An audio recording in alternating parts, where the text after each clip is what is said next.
যারা বিগত 5 আগস্টের পরে মব করে করে অনেকগুলো তাদের অসৎ উদ্দেশ্য বাস্তবায়ন করেছে, যারা ক্যাম্পাসে লেজুর ভিত্তিক ছাত্র রাজনীতি কিংবা ক্যাম্পাসে ছাত্র থাকবে না নানাবিধ বয়ানের মব করেছে, এখনও তারা সক্রিয় রয়েছে মব করার জন্য। কিন্তু আমরা অনুরোধ জানাচ্ছি, উসমান হাদি সংকটাপন্ন অবস্থায়, সে আমাদের জুলাই যুদ্ধ, আমাদের সহযোদ্ধা।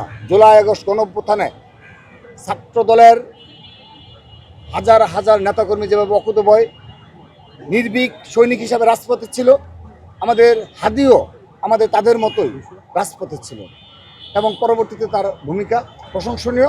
তরুণ রাজনীতিবিদ হিসাবে আমরা তো আগেও বলেছি যে উসমান হাদি তার যেদিন রাজনৈতিক কার্যক্রম শুরু করেছে এই শাহবাগ থেকে, সেদিন আমাদের দোয়া নিয়েছে এবং ওর প্রতিটি স্টেপে আমাদেরকে গেস্ট করে, ইনকলাব মঞ্চ প্রতিটি গেস্ট করার চেষ্টা করেছে, আমাদেরকে প্রতিটি প্রোগ্রামে দাওয়াত করেছে।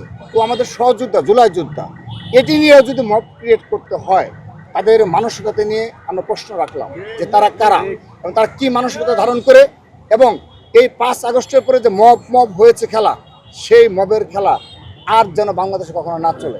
সেজন্য আমরা অনুরোধ জানাচ্ছি আইন শৃঙ্খলা রক্ষাকারী বাহিনীকে। ধন্যবাদ।